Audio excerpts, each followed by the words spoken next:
We have another beginning to another off season, so we're going to get right into it today.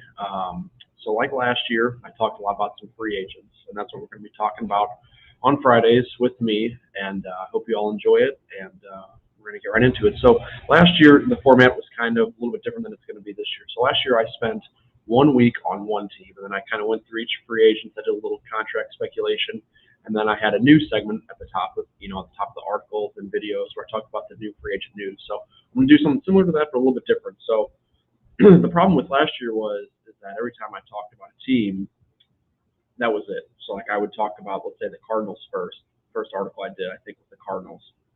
I didn't talk about them for the rest of the year, at least that team specifically. So what I'm gonna try to do is I'm gonna talk about every team before free agency opens, and then after free agency, I'm gonna talk about each team again. So to make that work, I'm going to have to talk about each division individually. So, like today's article is going to be about the NFC West, and then I'll talk about each team more individually after free agency opens. So, you'll see how it works out. I still have some kinks to work out with it, but that's the way mainly it's going to work out for this year, this offseason. So, like I said, first we're going to talk about the NFC West. Notable free agents, that's what we're going to talk about. Offensive, obviously, because we don't deal with defense and dynasty owner. And like I said, I'm going to kind of skim through a lot of these players pretty quick. I have about a dozen players to talk about. I'm going to skim through them pretty quick, give you the general basis on them, and then as free agent news comes in, as we get closer to March, mid-March, I'm going to elaborate on these players a lot more. So don't worry, this isn't the last you're going to hear about all these guys. First up, we're going to talk about the Seahawks. Three notable free agents I want to talk about: Gerald Everett, Rashad Penny, Alex Collins. Two running backs, one tight end. So not really too much to talk about here. All three are unrestricted free agents. Collins and Everett, both agent at their positions. They're both 27. They're likely to make more money than the last contract, but it's not going to be a great deal more. And I don't expect them to make much of a fantasy impact in 2022. I will say that Everett had a better season than I expected. So, he's going to make probably a little bit more money than he did last year. Last contract was $6 million per year. I'm estimating him right at about $8 million. But when you think about it, he had under 50 receptions, under 500 receiving yards, and under 5 touchdowns last year. That's just not what you want from a tight end that's going to cost you about $8 million. It's fine for, I guess, a tight end too, but when you're paid $8 million in Dynasty, $6 to $8 million, it's just not what you're looking for. You're going to lose value on that more times than not. Instead, the player I'm most interested in is Rashad Penny. So, and it's mainly due to his final month of the season. So his final month of 2021 greatly increased his career outlook for me. You take that out that entire month, I don't know what we're talking about with Penny at all, I'll be honest with you. So I don't like to look too much into the small sample sizes, but the explosiveness, dominance that he showed, that can't be ignored going into free agency. Seahawks have reportedly already declined to pick up Penny's fifth-year option. Big news, as he's probably going to enter free agency. So all signs point he's going to be away from the Seahawks next year. He's one of my top 10 players to watch this offseason. I'm really excited to see where he lands. I expect a contract close to about 2 years, $10 million. And then I mentioned in my article the prime landing spot, or the landing spot I think most likely he'll land at this moment in time is Miami. That's going to change. It's probably unlikely to happen that I'm going to pick the one team he's going to sign with. But as of right now, I think Miami is the number one team that he's looking to sign with. Up next, we have the 49ers. Only two notable free agents for the 49ers, both running backs, Raheem Mostert and Jeff Wilson. So big age difference between these two. Mostert's 29, Wilson's 26, both unrestricted free agents. And they're both probably going to make right about what they made on their last contract, at least per year. So both had decent success. It's been sporadic, though. It's been off and on success. Injuries, mainly for Mostert. And Jeff Wilson has been kind of filling in for those injuries. So Wilson filled in nicely for San Fran between week 15 and 16. We know that if you owned him. In those 2 weeks, he had 160 total yards, 2 touchdowns. Very nice, very healthy. I'd be willing to bet the 49ers re-sign Wilson. It's going to cost about $2 million. He's proven that he's been a more than capable backup running back. $2 million for backup running back in the NFL doesn't get much better than that. So he's going to be in the $2 to $3 million range. Up next is Mostert. Interesting. He's been explosive in the games that he's played, which there haven't been many that he's played. So he is often injured. He missed half of his games in 2020, and he only had 2 carries in 2021 before he suffered a season-ending knee injury. So I hate calling players injury-prone. I wouldn't call Mostert injury-prone. It's just with his age and injuries that he's had in the past, I find it hard to believe that he's going to get a monster contract, or at least a contract that he would deserve for his talents. So I'm expecting he'll be kind of in the $2 to $3 million range, maybe on the higher end of that, $3 million more than likely. Anyway, he'll be interesting to watch. He'll likely be a backup running back for one of these teams that we're going to talk about coming up in free agency. Up next, Los Angeles Rams. We have Sony Michel and Odell Beckham Jr. So a big age difference between these two as well. Obviously, one's a running back, one's a wide receiver. Both unrestricted free agents. And, what do we talk about here? Pretty similar players, other than the fact that they play different positions. So they both were late additions to the Rams in 2021. So we know that Michel was traded. Odell was claimed after being waived by Cleveland. I find it hard to believe that either player would return to LA, however, though. So Sony carved out a nice workload for himself. We know that he was pretty productive towards the end of the season. But with Cam Akers returning, I see that workload, that spot that he carved out for himself kind of disappearing. Cam Akers is going to be the number one guy. He might be the only guy. He could be the back that gets 80 to 85% of the work, and it leaves nothing for Sony if he even would resign. So I think Sony's looking for about a $6 million contract, kind of like Melvin Gordon money. I don't think the Rams are going to pay it. I don't think they're going to pay $6 million for backup running back. As good as Michel has been, I see him moving on. And then OBJ is kind of different, but also in the same boat as well. So he's significantly older than Michel.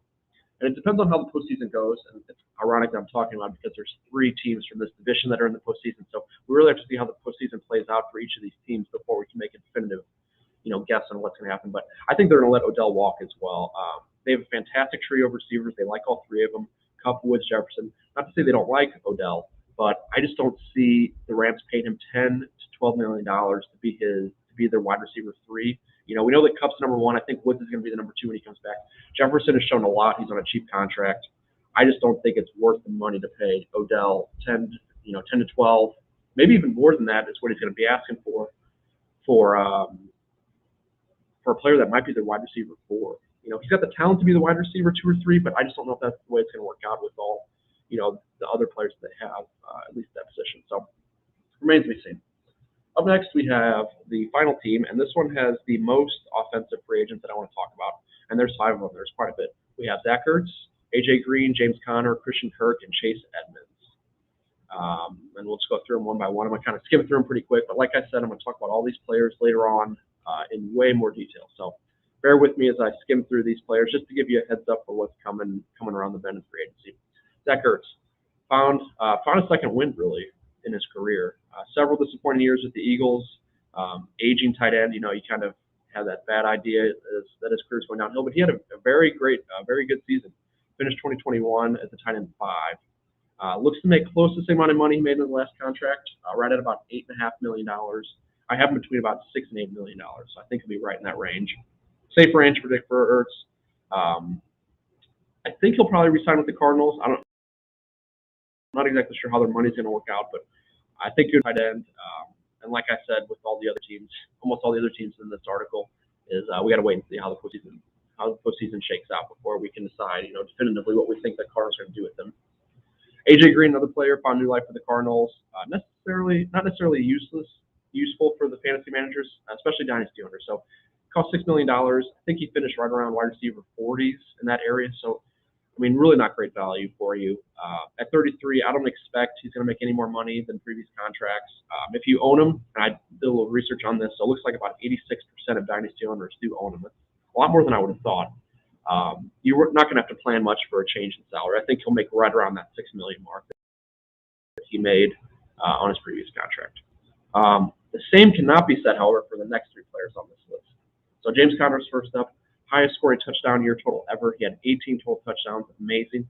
And surprisingly, it was only 13 carries short of his career high from 2018, which that actually really surprised me.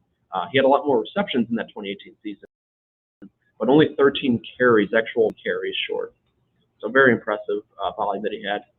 And he had a relatively healthy season. So I think he's going to earn his highest contract. Not really saying much because his first 2 contracts haven't been worth that much per year. I'm projecting his new contract to be right about $6.5 million. It's still on the fence on whether he resigns with Arizona. So a lot of the decisions around Conner are going to face the same ones for Edmonds. Edmonds, statistically weaker season than Conner, mainly because of his usage. So Connor's utilized more through the season in general, also received more of the high value carries, goal to go, goal line carries. So Edmonds should be a little bit cheaper to acquire this offseason for any team that wants to come and get him. And finally, my favorite player to speculate for this division is Christian Kirk. So Christian Kirk, very efficient 2021 season. Not really, I guess, what fantasy managers would have wanted from him in terms of overall fantasy points, but he was very efficient. So 77 receptions, 982 receiving yards, and 5 touchdowns. So about the best that you can want from a player who is making, let's see here, he's making right at $1.5 million. So very, very valuable for what he's done. Given the wide receiver landscape, he's going to make probably about $8 million, if not a little bit more than that.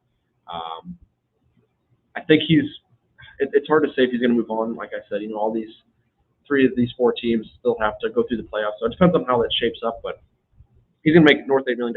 I don't anticipate he'll move on from the Cardinals, just given their their chemistry and the fact that he's been with them his whole career. So we'll see how it shapes up. But that's pretty much it. And I want to mention it one more time. I moved through all these players quickly.